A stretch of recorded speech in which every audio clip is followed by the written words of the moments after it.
Hey, why welcome to what's going to be, a pretty deep dive into one of fiction's most brilliant manipulators. Over the next few hours, we're going to explore the mind of Petyr Baelish, better known as Littlefinger, from Game of Thrones. Now, this isn't just about a TV character, right? This is about understanding real manipulation tactics, the psychology behind them, and honestly, how they work in the real world too. So, get comfortable, relax, and let's begin this journey into the art of manipulation. Chapter 1. Who is Littlefinger? Alright, so, before we dive into the psychology, we need to understand who this guy actually is.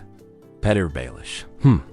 He's born into a minor house, basically nobility, but not really, His father was the smallest of lords. They had almost nothing. Their sigil was literally a mockingbird, and even that was, well, it was kind of a joke. He grows up a river run as a ward of House Tully, and this is where everything begins. See, young Petyr falls in love with Catelyn Tully, completely, obsessively in love. But here's the thing, she sees him as a little brother, nothing more. Then ... Then he challenges Brandon Stark to a duel for her hand. Brandon Stark, who's like this massive warrior, trained fighter ... And Littlefinger is ... Well, he's not. The duel lasts seconds. Brandon could have killed him, probably should have. But Catelyn begged for his life. So Littlefinger survives, but he's humiliated, right? Publicly destroyed. And this moment, this is the psychological turning point. This is where the manipulation begins. Because here's what happens in his mind. He realizes something crucial. He can't win through strength ... He can't win through birthright. So he has to win through intelligence, through manipulation, through understanding people better than they understand themselves. The psychological wound. Let's pause here for a second and talk about the psychology of this rejection. When someone experiences a narcissistic injury, which is what this was, their entire self-image shatters. For Littlefinger, he built his identity around being clever enough, charming enough to win Catelyn. And when that failed so publicly, so violently, his psyche had to adapt. There's this concept in psychology called ... compensatory narcissism. Yeah. It's when someone develops grandiosity and manipulation as a defense against deep feelings of inadequacy. Littlefinger couldn't compete physically ... Couldn't compete through noble birth. So his mind said, okay, fine. I'll become so good at manipulation that none of that matters. I'll make the strong men dance like puppets. This is actually pretty common in real-world manipulators. They often have some early wound, some rejection or humiliation. That shapes everything that comes after. Chapter 2. The core tactics of manipulation. Alright, so let's break down Littlefinger's specific manipulation tactics. And as we go through these, I want you to think about, have you seen these in real life? Because you probably have. Tactic number 1. Information control. Littlefinger's entire power base is built on information. He knows everyone's secrets, everyone's debts, everyone's desires. And he uses this knowledge like currency. There's this great line he has, knowledge is power. No wait, that's Cersei's line. He says ... Chaos isn't a pit. Chaos is a ladder. We'll get to that later. But his thing about knowledge is, he says something about how information is the coin of the realm. The psychology here is pretty straightforward, right? When you know things others don't ... You have leverage. You can predict behavior. You can exploit weaknesses. In real life, this is classic manipulator behavior. They ask lots of questions ... They listen carefully. They remember everything. And then they use those details against you later. Tactic number 2. Creating dependence. Watch how Littlefinger operates. He makes himself indispensable. He becomes master of coin, so the kingdom needs him. He owns brothels, so he has dirt on everyone. He provides loans, so people owe him. This is This is textbook manipulation psychology. You create situations where people need you, and once they need you, they can't easily get rid of you, even if they don't trust you. It's like an abusive relationship pattern, honestly. The abuser makes the victim financially dependent, socially isolated, emotionally reliant. So leaving becomes almost impossible.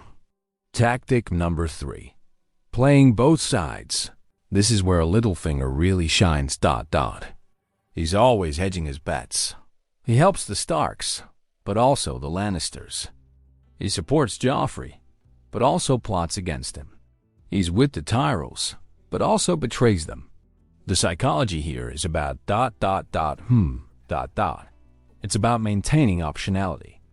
No matter who wins, he's positioned to benefit. No matter who loses, he's positioned to avoid consequences. Real-world politicians do this all the time, right? They donate to both parties. They maintain relationships with opposing factions. They never fully commit until they absolutely have to. Tactic number 4. Emotional manipulation. Now this is This is dark. Littlefinger is a master at reading and exploiting emotions. With Sansa, he plays the protective father figure, then shifts to romantic interest. With Lysa Arryn, he pretends to love her while using her obsession with him. With Ned Stark, he pretends to be a loyal ally right up until he betrays him. The psychological term for this is emotional exploitation or emotional puppeteering.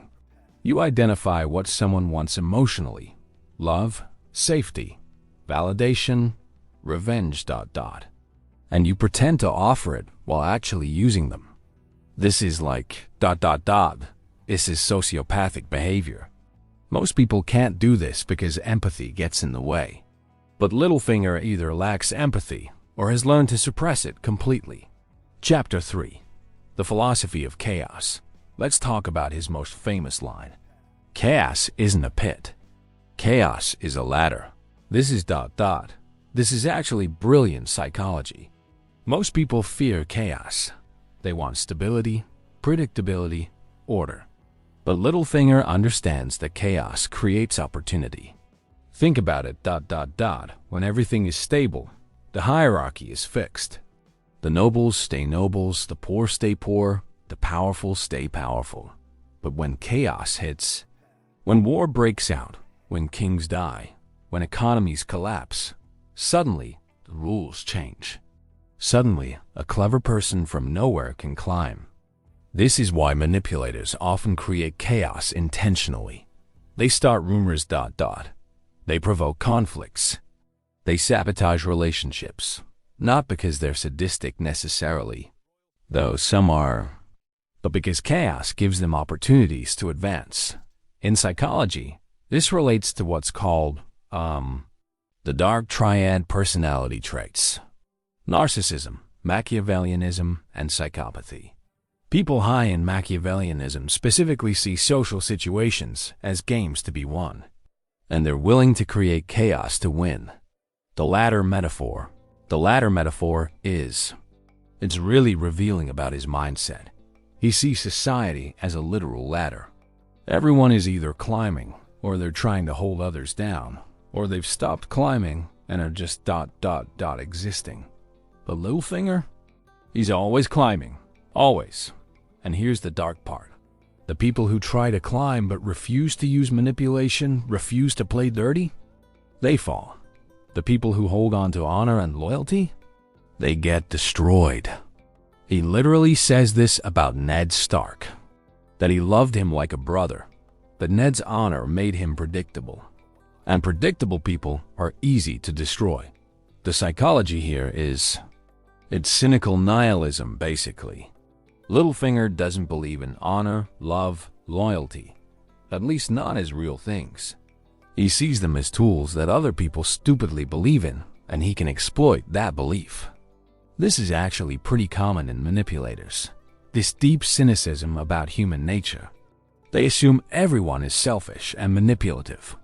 They just think they're better at it than others. Chapter 4.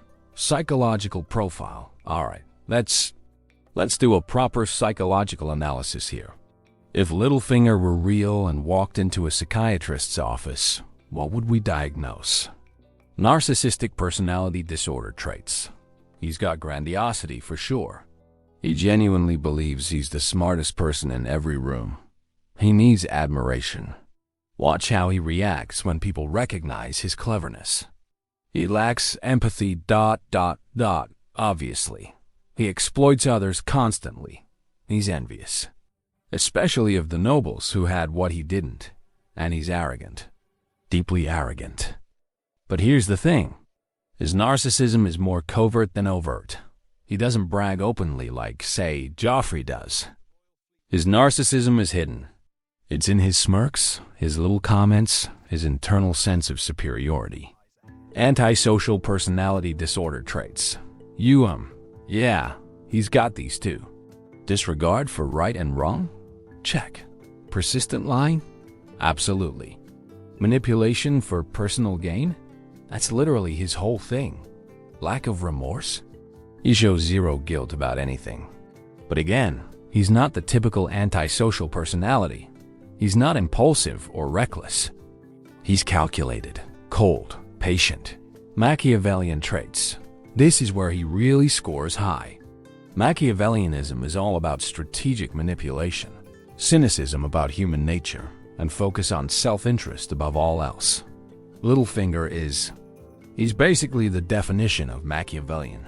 He literally embodies the philosophy from The Prince, that it's better to be feared than loved, that the ends justify the means, that appearing virtuous is more useful than being virtuous. The question of psychopathy now ... Is he a psychopath? That is debatable. He doesn't show the impulsivity or need for stimulation that typical psychopaths show. He's incredibly patient.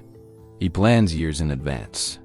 But he does show the lack of empathy, the manipulation, the callousness. Maybe he's more of a sociopath ... Someone who learned to be manipulative through environment rather than being born that way. That childhood rejection and humiliation, maybe that created the monster. Or maybe he was always this way, and the rejection just gave him focus. We don't really know enough about his early childhood to say for sure. Chapter 5. Specific manipulation techniques. Let's get really specific about his techniques. These are things you can actually watch for in real life. The planted seed technique. Littlefinger rarely tells people directly what to do. Instead, he plants ideas and lets them grow. With Lysa Arryn, he doesn't say kill your husband. He talks about how Jon Arryn was investigating dangerous secrets, how the Lannisters are threatening, how Lysa would be safer if Jon were gone. And Lysa's paranoid mind does the rest. This is brilliant manipulation because the person thinks it was their idea. They don't feel manipulated. They feel like they came to the conclusion themselves. In psychology, this is related to what's it called? The Socratic method, but twisted for evil. You ask leading questions that guide someone to the conclusion you want, but they think they reasoned their way there. The divide and conquer technique. Littlefinger constantly sets people against each other. The Starks versus the Lannisters. The Tyrells versus the Lannisters. Cersei versus Margaery. Everyone versus everyone. Why? Because when your enemies are fighting each other, they're not paying attention to you. You can operate in the shadows while everyone else is distracted. This is classic Machiavellian strategy. Roman emperors did this. Colonial powers did this. Modern corporations do this. The psychology works because humans have limited attention. We can only focus on so many threats at once. So if you can redirect people's attention to other threats, you become invisible. The indispensability technique, we touched on this earlier, but let's go deeper. Littlefinger makes himself the only one who can solve certain problems. He controls the kingdom's finances, so only he knows where the money is. He owns the brothels, so only he has certain intelligence. He has unique relationships, so only he can broker certain deals. This creates what psychologists call ... structural power. It's not based on official authority, but on being the only connection between important things. In real life, you see this with people who become the only one who knows how the system works at a job, or the friend who's the only connection between different social groups. They leverage that position for power. The sympathy play. Watch how often Littlefinger plays the victim or the sympathetic helper. With Sansa, he's the only one who helped her escape King's Landing. He's protecting her when no one else will. With Lysa, he's the only man who ever loved her. With everyone, he's just a lowborn man trying to survive in a world of cruel nobles. This is emotional manipulation 101. You position yourself as the underdog, the victim, the helper. People's empathy kicks in. They lower their guard. They trust you. And then you strike. Chapter 6. The Long Game. One of the most psychologically interesting things about Littlefinger is he plays the long game. Like the really long game. He starts the War of the Five Kings, right? He convinces Lysa to kill Jon Arryn and blame the Lannisters. This one act, one manipulation, triggers everything. Ned investigates, discovers the truth about Joffrey, gets himself killed, and boom, total war.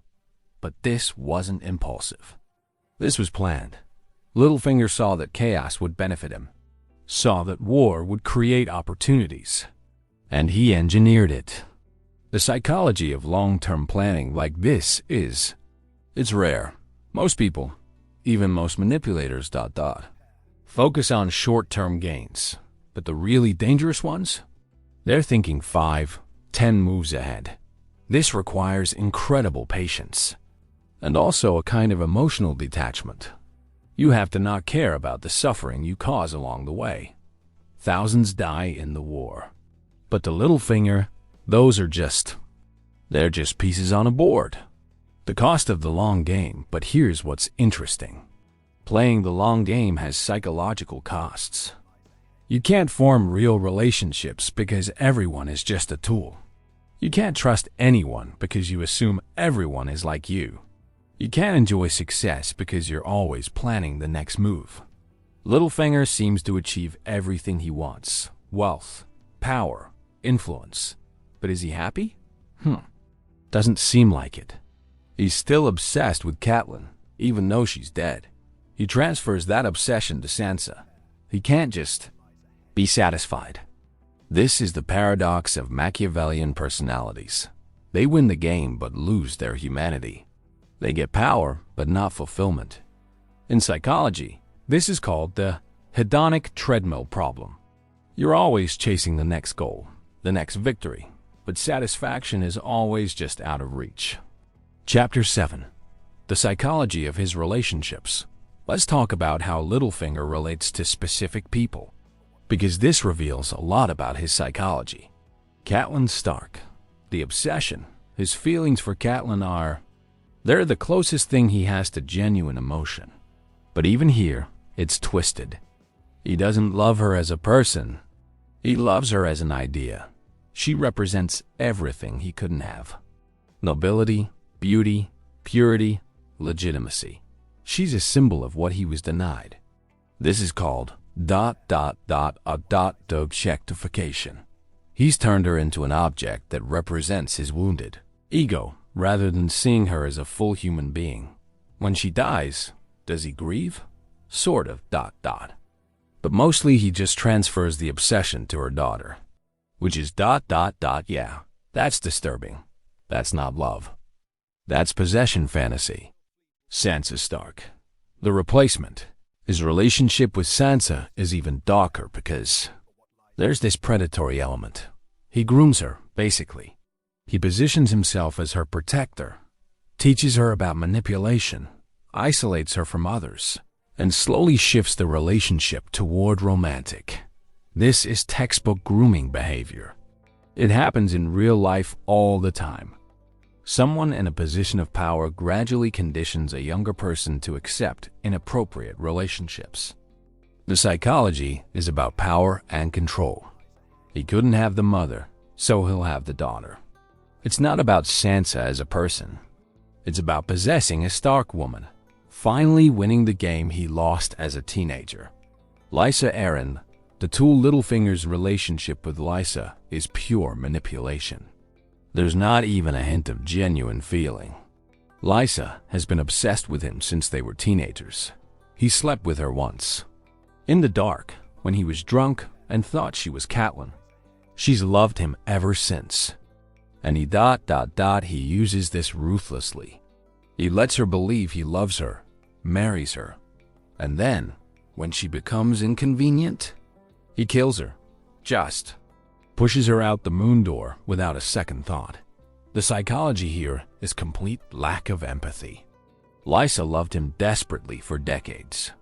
She murdered her husband for him. She risked everything for him. And he felt nothing. She was just a tool. This is sociopathic behavior at its clearest. Chapter 8. The fatal flaw, With all this intelligence, all this manipulation skill, why does Littlefinger eventually lose? Because here's the thing, he does lose. Sansa and Arya figure him out. They put him on trial. He's executed in his own hall. His whole empire, gone. What was his fatal flaw? This is psychologically interesting. I think it was his assumption that everyone is predictable. He understood psychology so well that he became overconfident.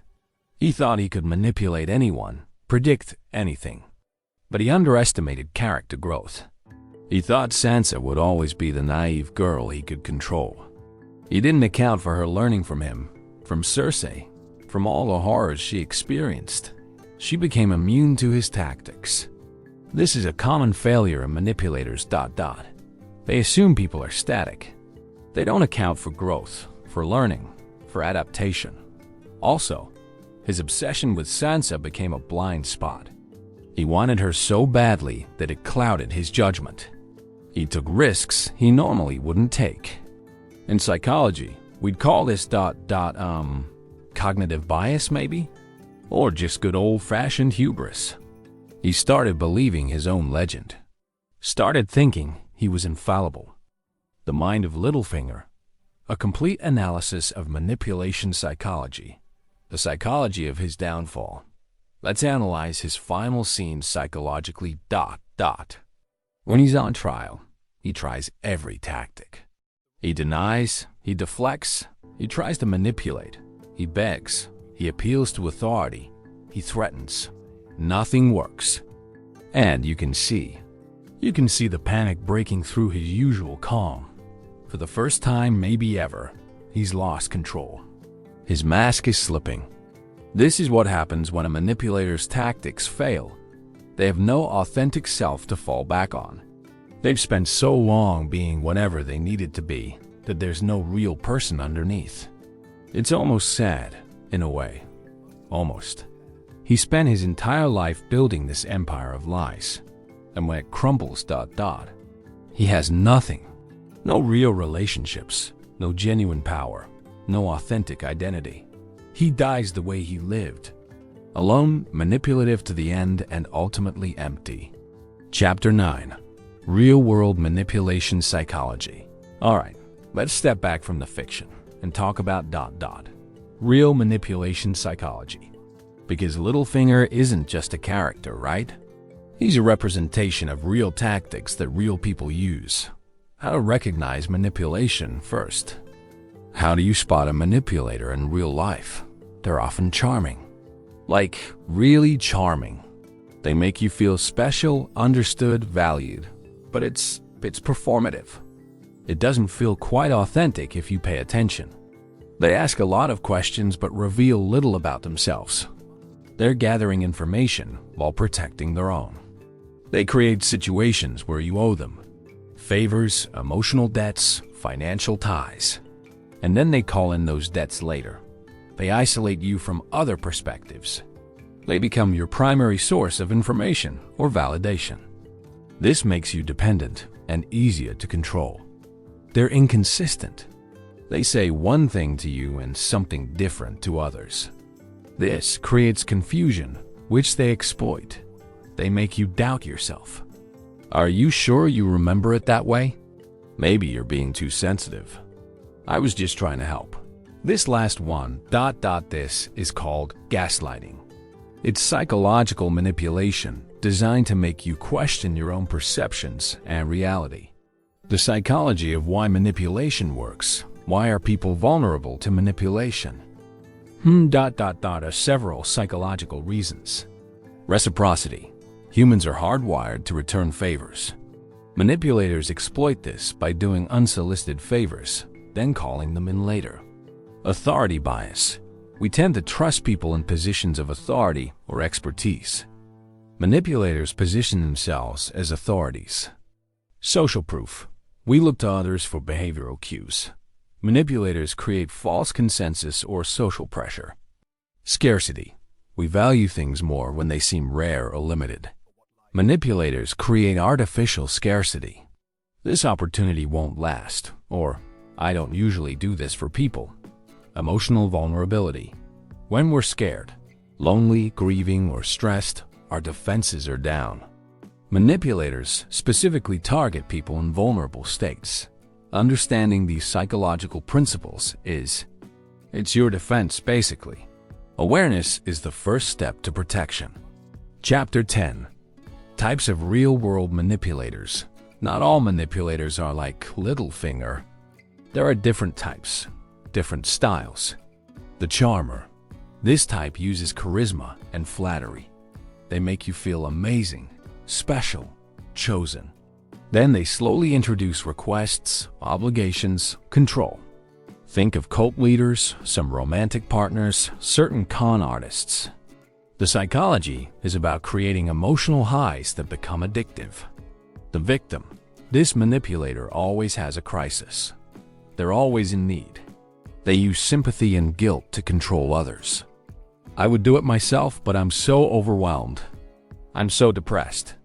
I'm so sick, double quotes, and you feel terrible if you don't help, right? That's the manipulation. The intimidator. This type uses fear, threats, anger, volatility. You comply because you're scared of the consequences if you don't. This is common in abusive relationships, toxic workplaces, some parenting styles. The psychology is straightforward. Fear overrides rational decision-making. The intellectual. This type this is closest to Littlefinger. They use superior knowledge or intelligence to control. They make you feel stupid or naive if you question them. You wouldn't understand the complexity or trust me, I know better double quotes. They position themselves as the only ones smart enough to navigate situations. Chapter 11. Defense mechanisms. So, how do you protect yourself from manipulation? Maintain perspective. Don't let one person become your only source of information or validation. Keep diverse relationships and information sources. If someone is isolating you or discouraging other relationships, that's a red flag. Trust your gut. If something feels off, it probably is. Manipulators are good at making you doubt your instincts, but those instincts exist for a reason. That uncomfortable feeling, that sense that something doesn't add up, Pay attention to it. Set boundaries. Manipulators test boundaries constantly. They start with small requests and escalate. Practice saying no without justification. No is a complete sentence. You don't owe elaborate explanations. Watch for patterns. One incident could be a misunderstanding. But if there's a pattern, if you consistently feel confused, guilty, or indebted around someone, that's manipulation. Ask questions. Manipulators rely on you not examining their logic too closely. Ask clarifying questions. Request specifics. Check facts independently. If they get defensive or angry when you ask reasonable questions, yeah, that's suspicious. Chapter 12. The Ethics of Understanding Manipulation Now. Here's a question we need to address. By understanding manipulation this deeply, are we creating manipulators? It's a fair concern, right? Like, if you learn all these tactics, you could use them for harm. But I think understanding is neutral. It's the application that's ethical or unethical. A surgeon understands how to cut people open, but they use that knowledge to heal, not harm. Understanding manipulation is similar. You can use it to protect yourself and others, or you can use it to exploit. The difference is intent and empathy. Littlefinger understands people, but lacks empathy. He sees people as objects to be used. That's what makes him a villain. But you can understand the same tactics and use them ethically, to recognize when you're being manipulated, to help others who are being exploited, to understand power dynamics and navigate them safely. The importance of empathy. This is the key difference. Empathy. Manipulators either lack empathy naturally, or they've learned to suppress it. They don't feel the suffering they cause, or they've rationalized it away. But if you maintain empathy, if you genuinely care about others' well-being, then understanding manipulation becomes a tool for good rather than harm. You might use persuasion, which is different from manipulation, to achieve positive goals. You might use understanding of psychology to communicate better, to help people, to create positive outcomes. The line between persuasion and manipulation is consent and mutual benefit. Persuasion is open. You're honest about your goals. Manipulation is hidden. You're concealing your true intentions. Chapter 13. Littlefinger versus other fictional manipulators. Let's compare Littlefinger to other famous fictional manipulators, because it's interesting to see different styles. Littlefinger versus Tyrion Lannister. Both are incredibly intelligent and use manipulation. But Tyrion has empathy. He manipulates sometimes, sure, but usually toward outcomes that benefit others too, not just himself. Tyrion builds genuine relationships. People actually like him, trust him, choose to follow him. Littlefinger has no real followers, only people he's controlling or deceiving. The psychological difference is that Tyrion's intelligence is combined with empathy and even morality. Littlefinger's intelligence is purely self-serving. Littlefinger versus Varys. This is interesting because both operate in the shadows, both use information networks, both manipulate events. But Varys claims to serve the realm, to work toward outcomes that benefit the people, not just himself. Whether you believe him or not, there's at least a stated higher purpose. Littlefinger serves only himself. He admits this openly. He doesn't even pretend to care about the greater good. Psychologically, Varys represents utilitarian manipulation. The ends justify the means, but the ends are supposedly noble. Littlefinger represents pure, egoistic manipulation. The ends are personal power, period. Littlefinger versus Cersei Lannister. Cersei is a manipulator too, but she's much more emotional and reactive. She manipulates out of fear, paranoia, love for her children. Littlefinger is cold and calculated.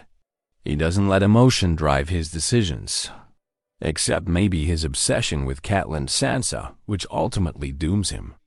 The psychological difference is emotional control. Cersei's emotions make her predictable. Littlefinger's lack of emotion makes him unpredictable and more dangerous. Chapter 14. The Mockingbird Symbolism. Let's talk about the Mockingbird...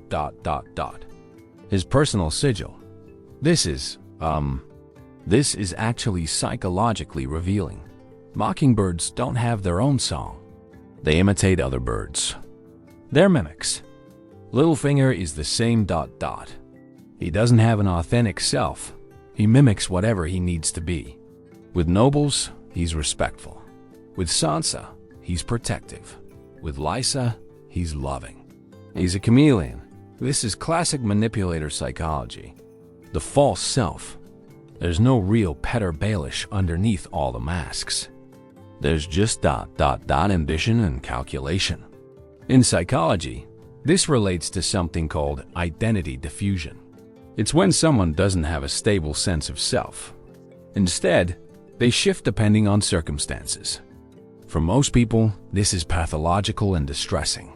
But for manipulators, it's functional. It lets them be whoever they need to be to achieve their goals. The mockingbird also has another meaning. It's small and insignificant, but it can't be ignored because it's so loud. Littlefinger was small and insignificant by birth, but he made himself impossible to ignore through sheer cleverness and persistence. Chapter 15. The Chaos Ladder Philosophy. Let's return to that chaos ladder idea because it's really the core of his psychology. Most people want stability. We want predictable jobs, stable relationships, peaceful societies. Uncertainty makes us anxious. But Littlefinger thrives in uncertainty. He creates it. He weaponizes it. Why? Psychologically, there are a few reasons. Control through chaos. When everything is chaotic, people desperately seek anyone who seems to have answers or solutions. That's when manipulators step in. Opportunity through disruption. Stable systems have fixed hierarchies. Chaos breaks those hierarchies, creating openings for outsiders to rise. Attention diversion. When there's constant crisis, people don't have time to examine smaller deceptions. They're too busy dealing with immediate threats. This philosophy it's Machiavellian at the extreme. It's also kind of nihilistic, right? Because it assumes there's no inherent order or justice. Just power and whoever is clever enough to seize it. In the real world, you see this philosophy in certain types of politicians, business leaders, even some activists. They don't seek to improve systems. They seek to destroy systems and profit from the chaos. The psychology of creative destruction. There's an economic concept called creative destruction. The idea that old systems must be destroyed for new ones to emerge. Littlefinger practices destructive destruction. He tears down for personal gain, not to build anything better. But psychologically, he probably sees himself as a revolutionary. He's destroying an unjust system, the nobility, the birthright hierarchy. He's proving that intelligence matters more than blood. This is how manipulators often justify themselves. They're not the villain. They're the underdog fighting a corrupt system. The harm they cause is necessary, even noble. It's rationalization, of course. It's ego protection. But psychologically, people rarely see themselves as evil. They need a narrative where they're the hero, or at least justified. Chapter 16. Attachment Theory and Littlefinger. Let's look at this through the lens of attachment theory. Attachment theory says that our early relationships, especially with caregivers, shape how we relate to others throughout life. We don't know much about Littlefinger's early childhood, but ... we can infer. He was sent away from home young to be a ward. This creates insecure attachment ... feeling abandoned, having to fend for himself. Then he develops his first real attachment ... to Catelyn. And that's shattered violently through rejection and humiliation. People with insecure attachment often develop one of two patterns. Anxious attachment, where they're clingy and needy ... or avoidant attachment, where they suppress emotional needs and maintain distance. Littlefinger clearly went the avoidant route, but extreme. He doesn't just avoid emotional vulnerability. He weaponizes it in others while remaining emotionally isolated himself. His obsession with Catelyn Sansa could be seen as a twisted attempt to achieve the secure attachment he never had. But he doesn't know how to do it authentically, so he manipulates instead. Chapter 17. The Imposter Syndrome Paradox. Here's something interesting. Does Littlefinger have imposter syndrome? Imposter syndrome is when successful people feel like frauds. Like they don't deserve their success, like they'll be exposed as inadequate. On the surface, Littlefinger seems supremely confident, but underneath? There might be a deep insecurity driving everything. He was born inadequate by Westeros standards. Low birth, no titles, no land, no power. Everything he's achieved comes from pretending, manipulating, deceiving. In a sense, he's an imposter. He's a lowborn man playing at being a lord. And maybe some part of him knows this. Fears being exposed, being reduced back to nothing. This would explain his relentless ambition. He can never stop climbing because, if he does, he might fall back to what he really is, or what he fears he is. This is actually pretty common in high achievers from disadvantaged backgrounds. They achieve incredible things, but never feel secure because they remember being powerless. The difference is that most people with imposter syndrome are actually competent and just need to recognize their worth. Littlefinger actually is a fraud in many ways. His entire position is built on lies. Chapter 18. The psychology of betrayal. Betrayal is Littlefinger's signature move. But what's the psychology of betrayal? For the betrayer, it requires a few things. Compartmentalization. You have to separate your actions from your self-image. I'm doing this terrible thing, but I'm not a terrible person because reasons. Asterisk, asterisk, dehumanization. Asterisk, asterisk. You have to stop seeing the person you're betraying as fully human. As someone with feelings, hopes, relationships that matter. They become an obstacle or a tool. Justification. You construct a narrative where the betrayal is necessary, even righteous. They would have done it to me, or this serves a greater purpose, or they deserved it. Emotional detachment. You suppress or disconnect from the guilt, the empathy, the human connection that would normally stop you. Littlefinger does all of these ... constantly. He betrays Ned Stark, who trusted him. He betrays Lysa, who loved him. He betrays everyone, really. But here's what's psychologically interesting. Does he feel anything when he betrays?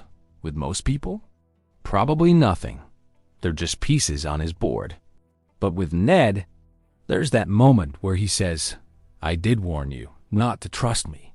It's almost like he's expressing regret, or maybe just acknowledging the absurdity of Ned's honor. I think Littlefinger might have actually liked Ned in some distant way, as much as he could like anyone. But liking someone doesn't stop him from betraying them if it serves his interests. This is sociopathic psychology. You might have some mild positive feelings toward people, but those feelings are never strong enough to override self-interest. The impact of betrayal on victims. Let's flip it. What does betrayal do to the person being betrayed? Psychologically, betrayal is one of the most damaging experiences. It shatters trust, not just in the betrayer, but in your own judgment. How did I not see it? How could I be so stupid? Ned Stark trusted Littlefinger, and that trust destroyed him. Sansa trusted Littlefinger for a long time, and it nearly destroyed her too. Betrayal trauma has specific psychological effects. Hypervigilance. After being betrayed, people become overly suspicious, constantly scanning for threats. Trust issues. It becomes hard to trust anyone, even people who genuinely care about you. Self-blame. Victims often blame themselves. I should have known better. I should have seen the signs. Anger and desire for revenge. The emotional pain often transforms into rage directed at the betrayer. Sansa goes through all of these stages. She becomes suspicious. She struggles to trust. She blames herself for being naive ... And eventually, she gets her revenge. The revenge part is interesting psychologically. It's about restoring a sense of justice and control. Littlefinger took her power away through manipulation. Executing him takes it back. Chapter 19. Power Dynamics and Manipulation. Let's talk about how power and manipulation intersect. Littlefinger starts with no formal power. He's not a great lord, not a warrior, not even particularly wealthy at first. So how does he gain power? Information asymmetry. He knows things others don't. Knowledge is power, especially in a world where information travels slowly. Financial control. He becomes master of coin, controlling the kingdom's finances. This gives him leverage over everyone who depends on crowdfunding. Network building. He cultivates relationships everywhere. Brothels, trading networks, foreign contacts. This creates options and opportunities. Reputation management. He carefully crafts his reputation as useful, harmless, even slightly foolish. People underestimate him, which is exactly what he wants. The psychology here is about understanding that power isn't just military or hereditary. There are multiple forms of power, and clever people can accumulate them without anyone realizing until it's too late. In modern terms, think about people who have power through tech expertise, financial knowledge, social connections, information access. They might not have official titles, but they have real power. The psychology of soft power. Littlefinger uses what's called soft power, influence rather than force. He can't make people do things through threats or violence. Well, he can arrange violence, but not personally. So he influences ... He suggests, hints, provides information that leads people to his desired conclusions. This is actually more sustainable than hard power in many ways. When you force someone, they resent you and resist when they can. When you manipulate them into thinking it was their idea, they don't resist. They commit fully. The psychology is about maintaining the illusion of autonomy. People need to feel like they're making their own choices. Littlefinger lets them feel that way while actually controlling the information and options they're choosing from. It's like the paradox of choice.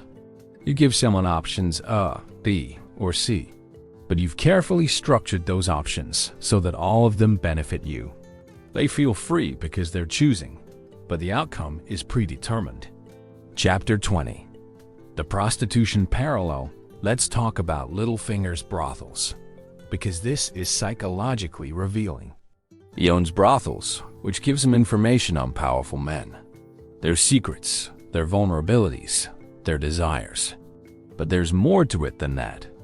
The relationship between prostitute and client it's transactional, right? The emotional connection is performed, not real. The prostitute is being whatever the client needs them to be ... for money. Littlefinger does the same thing in his social relationships. He performs whatever role is needed. For power instead of money? In a way, he's prostituting himself, selling false intimacy and loyalty to the highest bidder. This might be why he's comfortable in the brothel business ... He understands it. It's honest about its dishonesty, if that makes sense. Everyone knows it's transactional. No one pretends it's real. Whereas in the world of nobles and politics, everyone pretends relationships are real. Honor, loyalty, friendship. But Littlefinger knows it's all transactional underneath. The nobles are just less honest about it. The psychology of sex as currency. Littlefinger also understands that sex is power and currency ... He uses Ross and other prostitutes to gather information. He uses his knowledge of sexual secrets to blackmail and manipulate. He uses his own sexuality with Lysa to control her. This is pretty dark psychology. Seeing human intimacy purely as a tool. Most people can't separate sex from emotion completely. Even casual sex usually has some emotional component. But for Littlefinger, it's just another manipulation vector. Sleep with someone to control them. Provide sexual services to gather information. Use sexual secrets as leverage. This level of compartmentalization, being able to use sexuality without any emotional engagement ... that's unusual. It requires either natural psychopathy or learned emotional suppression. Chapter 21. The mentor-manipulator. One of Littlefinger's relationships that's really interesting is his mentorship of Sansa. He teaches her about manipulation, about reading people, about playing the game. He's genuinely educating her. even though his motives are ultimately predatory. This is a fascinating psychological dynamic. The mentor manipulator. He's not entirely lying when he teaches her. The lessons are real.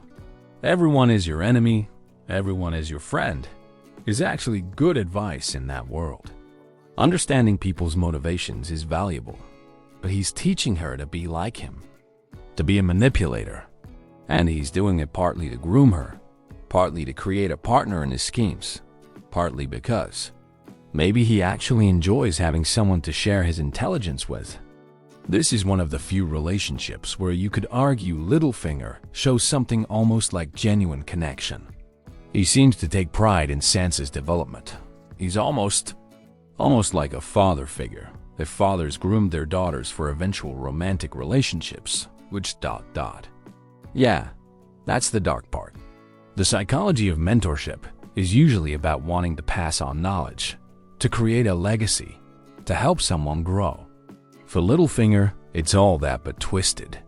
He's creating a protege, but one he intends to possess and control. Sansa's learning and transformation. What's psychologically interesting is that Sansa learns from him, but she doesn't become him. She learns the tactics but maintains her empathy and morality. She becomes smart and strategic without becoming cruel and purely self-serving.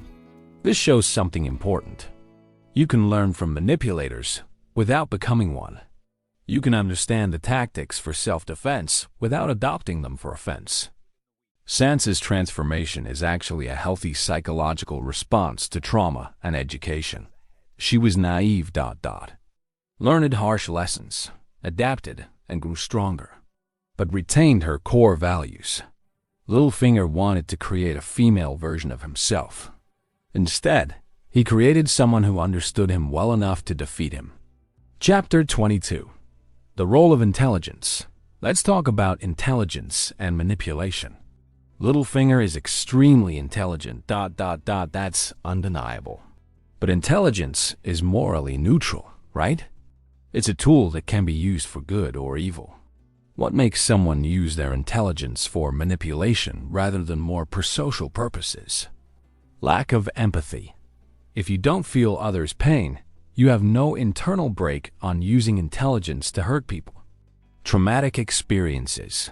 Early rejection and humiliation can create a worldview where intelligence becomes a weapon of revenge against the world. Reinforcement. If manipulation works, if it gets you what you want, the behavior is reinforced. Success breeds repetition, opportunity, and necessity. In a corrupt system, sometimes manipulation is the only path to power for outsiders. Littlefinger had all of these factors. Smart kid, traumatic rejection, early successes with manipulation, and a system where intelligence was his only competitive advantage. But here's the thing. Other intelligent characters in Game of Thrones use their intelligence differently. Tyrion uses his for survival and sometimes genuine good. Sam uses his for knowledge and helping others. Varys claims to use his for the realm. Intelligence doesn't determine morality ... It amplifies whatever moral orientation you already have. The danger of intelligence without wisdom. There's a difference between intelligence and wisdom.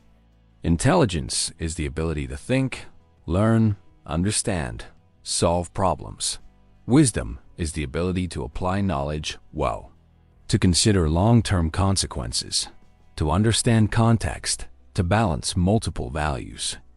Littlefinger has tremendous intelligence, but ... questionable wisdom. He's so focused on short-term gains and his own agenda that he fails to see larger patterns. He doesn't understand that teaching Sansa everything will eventually backfire. He doesn't realize his obsession is a weakness. True wisdom would recognize that endless manipulation creates a world where everyone is your enemy, that genuine relationships have value, that some things matter more than power. But Littlefinger rejected wisdom when he rejected honor, love, and loyalty as real values. He chose cleverness over wisdom, and that's ultimately why he loses. Chapter 23. Comparative Psychology. Real-world examples. Let's talk about real-world people who show similar psychological patterns to Littlefinger. Historical manipulators. Rasputin had some similarities. Outsider who gained incredible influence through manipulation and understanding of psychology. Used his perceived mystical powers and genuine charisma to control powerful people. Machiavelli himself, though he was more of a theorist than practitioner. He understood power and manipulation deeply, wrote about it honestly, and served various masters while pursuing his own interests. Some spies and intelligence agents. People like Kim Philby, who manipulated everyone around them for decades. The ability to maintain false identities, to betray friends and colleagues without apparent guilt. Modern examples, without naming specific living people. You can see Littlefinger-like patterns in certain con artists who create elaborate schemes based on deep psychological understanding of their victims. Some corporate executives who build empires through manipulation, information control, and playing stakeholders against each other. Political operators who work behind the scenes, controlling information and manipulating events while maintaining plausible deniability. Certain cult leaders who understand psychology deeply and use it to control followers. The common thread? High intelligence, understanding of psychology, lack of empathy, long-term strategic thinking, and willingness to use people as tools. Chapter 24. The Neuroscience of Manipulation. Let's get into the brain science a bit. What's happening neurologically in a manipulator's brain? Research on psychopathy and Machiavellian personalities shows some interesting patterns. Reduced amygdala activity. The amygdala processes emotions, especially fear and empathy. In psychopaths, it shows less activity when viewing others in distress. Different prefrontal cortex patterns.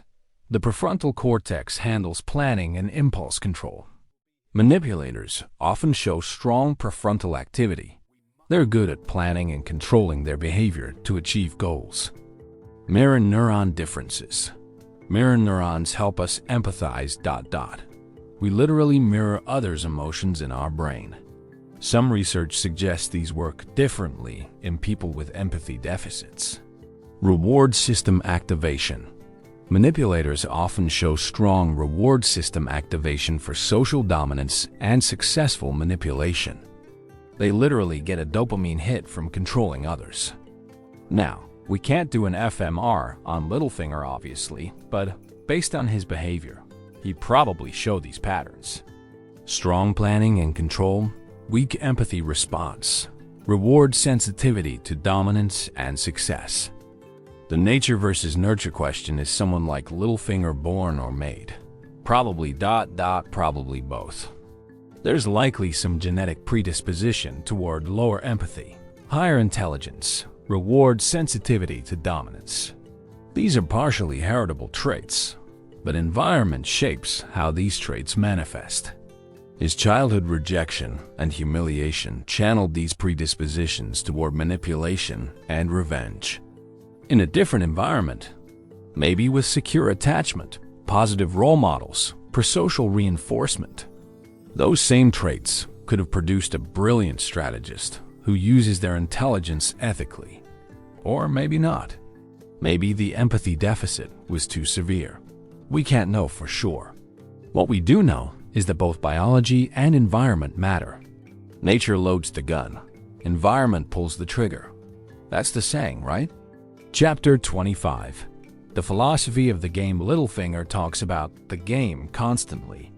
The Game of Thrones, the game of power, the game of life. This framing is psychologically revealing. Seeing life as a game.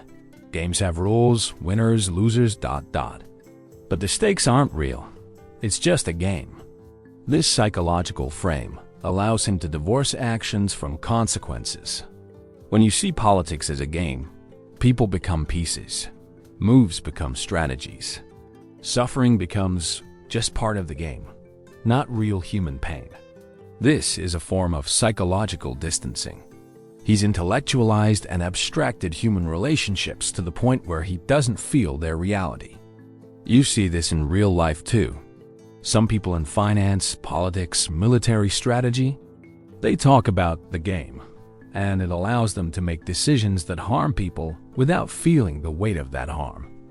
It's not necessarily conscious evil. It's a cognitive frame that makes morally questionable actions psychologically tolerable. The problem with the game metaphor, but here's the thing. Life isn't actually a game. Games are voluntary. You can stop playing. Life isn't voluntary. Games have clear rules everyone agrees to. Life doesn't. Games reset. Life doesn't. In games, the pieces don't suffer ... in life. People do. Littlefinger's fatal error is taking the game metaphor too literally. He thinks because he's winning the game, he's succeeding at life. But what has he actually achieved? He's alone ... surrounded by people who fear or hate him. He's wealthy and powerful, but is he happy? Is he fulfilled? Does he have anything real? The people he looked down on for not playing the game well, some of them had real love, real loyalty, real meaning. Ned Stark died, but he died with integrity and love surrounding him. Littlefinger survives longer, but for what? This is the psychological emptiness at the heart of pure manipulation. You can win every tactical battle and still lose the war for a meaningful life. Chapter 26. Trust and Cooperation. Let's talk about trust ... because Littlefinger's approach to trust is interesting. He doesn't trust anyone ... ever. He assumes everyone is manipulating. Everyone is self-interested. Everyone will betray if it benefits them. And you know what? In his experience, he's often right. People do betray. People are self-interested. The world of Westeros is brutal and cynical. But here's the psychological paradox. By never trusting, he ensures his worldview is correct. He creates the world he fears. If you trust no one, you form no real alliances. Without real alliances, you have only transactional relationships. Transactional relationships are easy to betray. So everyone betrays you, confirming your initial assumption. It's a self-fulfilling prophecy. In psychology, this is related to attachment theory and trust dynamics. People with secure attachment trust appropriately. They take calculated risks on trusting others, which allows real relationships to form. People with deep insecure attachment, like Littlefinger, can't take that risk. They protect themselves through isolation and control. But that protection comes at the cost of genuine human connection. The prisoner's dilemma. There's this famous game theory problem called the prisoner's dilemma. Two people are arrested. If both stay silent, both get light sentences. If both betray each other, both get medium sentences. If one betrays and one stays silent, the betrayer goes free and the silent one gets a harsh sentence. The purely rational, self-interested move is to betray, because no matter what the other person does, you're better off betraying. But here's the thing. If both people think this way, both betray, and both end up worse off than if they'd cooperated. Littlefinger always chooses betrayal. Always. It's his dominant strategy. But in iterated games played repeatedly with the same people, cooperation actually becomes the winning strategy. Tit-for-tat ... Start by cooperating, then mirror what the other person does. This beats pure betrayal in the long run. Littlefinger doesn't play iterated games, though. He burns bridges. He uses people and moves on. He doesn't build long-term cooperative relationships. This works in the short term, but eventually, you run out of people to use. Eventually, your reputation catches up. Eventually, like in his case, people band together against you. Chapter 27. The Psychology of Secrets. Secrets are Littlefinger's currency. Let's examine the psychology of secrets. Why are secrets powerful? A few reasons. Leverage. Knowing someone's secret gives you power over them. They'll do things to keep it hidden. Information asymmetry. You know something they don't know you know. This allows you to predict and manipulate their behavior. Social capital. Being the person who knows things makes you valuable. People need you for information. Control. Secrets allow you to control narratives. You can reveal or conceal information strategically. Littlefinger understands all of this. His brothels aren't just about money. They're about collecting secrets. His spies aren't just about information. They're about power. But there's a psychological cost to living in secrets. You can't be authentic. You're always hiding, always performing. You can't form deep relationships. Because deep relationships require vulnerability and honesty. You're always anxious, because exposure means destruction.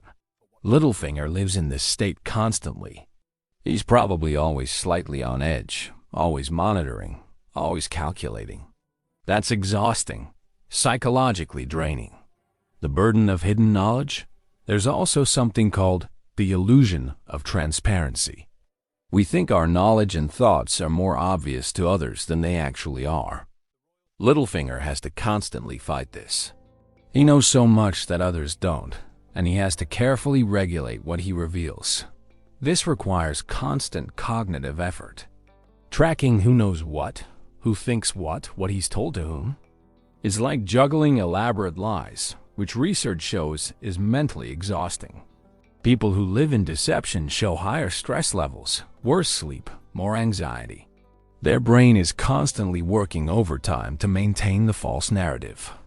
Littlefinger probably experiences this, though he's so practiced at it that it's become second nature. But still, there's a cost. Honest people don't have to remember what they said to whom. They just tell the truth. It's cognitively easier. But manipulators have to maintain elaborate mental models of everyone's beliefs and what they've been told. Chapter 28. The question of redemption. Could Littlefinger have been redeemed? Could he have changed? This is a tough psychological question. For change to happen, you generally need a few things. Self-awareness, recognizing that your behavior is problematic. Motivation, wanting to change, not just for external benefits, but genuine internal desire.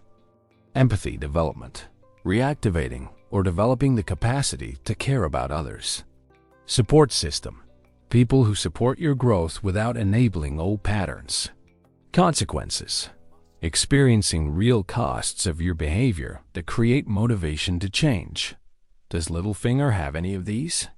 He's self-aware. He knows exactly what he's doing, but he doesn't see it as problematic. He sees it as necessary and justified. His motivation is all toward climbing, never toward changing. He doesn't want to be different. He wants to be more successful at being himself. Empathy? There's little evidence he has much capacity for it.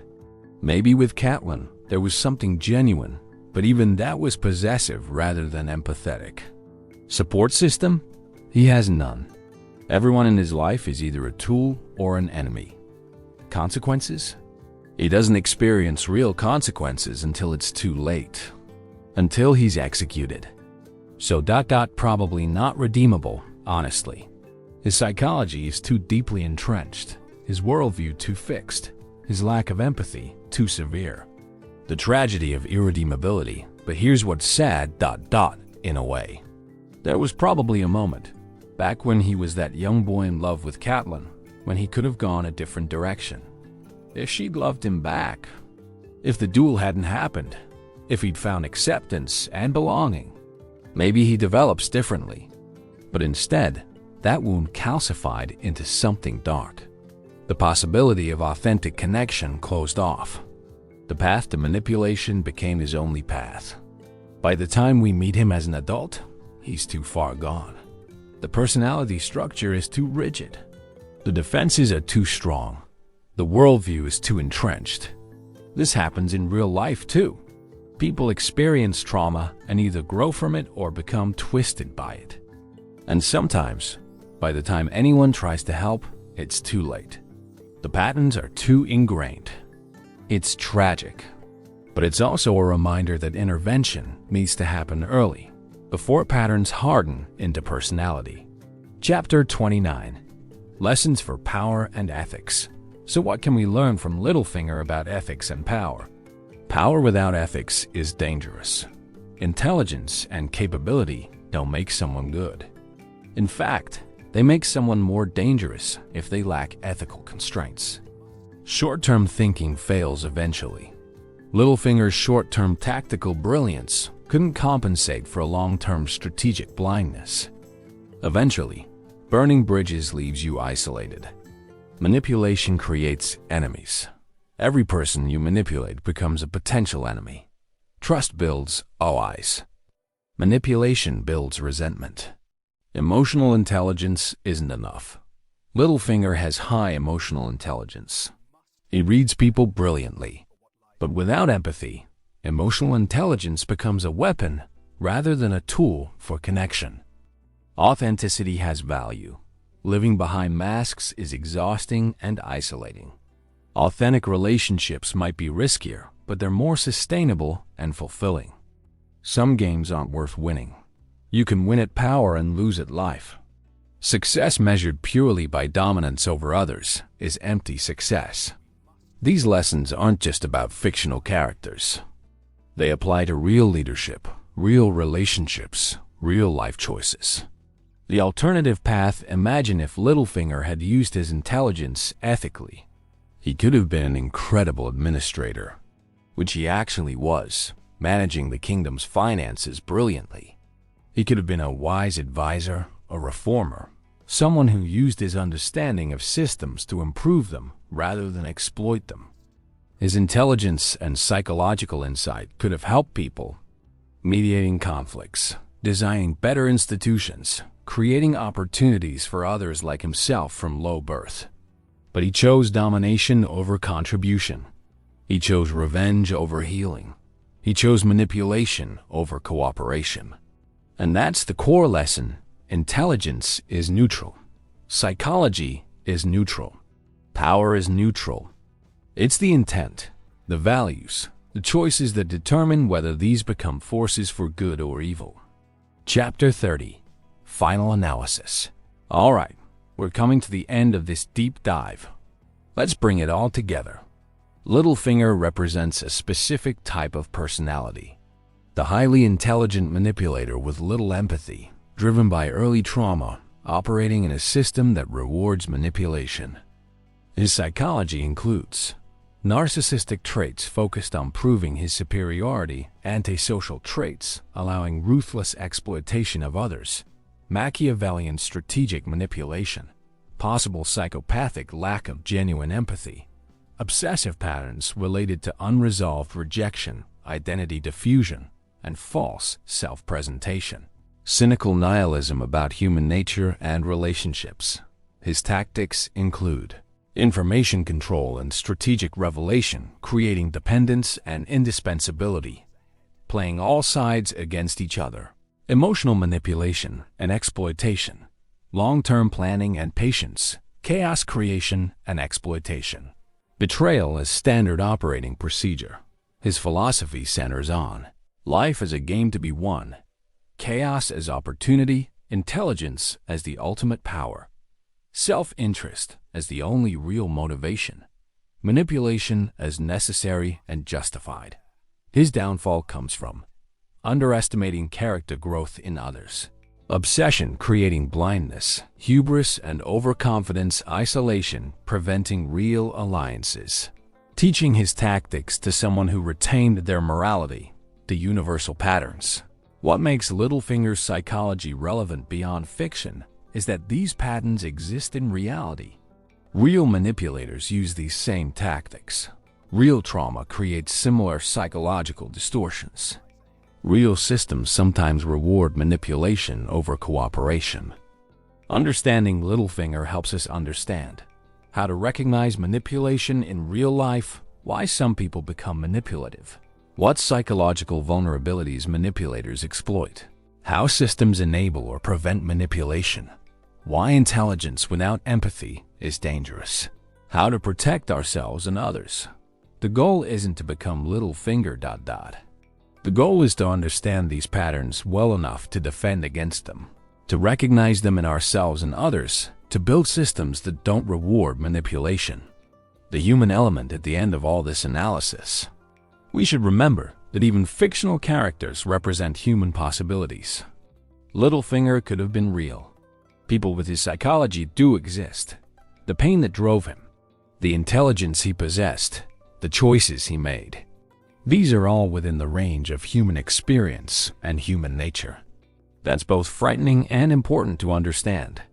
We all have some capacity for manipulation. We all experience rejection and pain. We all have self-interest. The question is, what do we do with these human traits?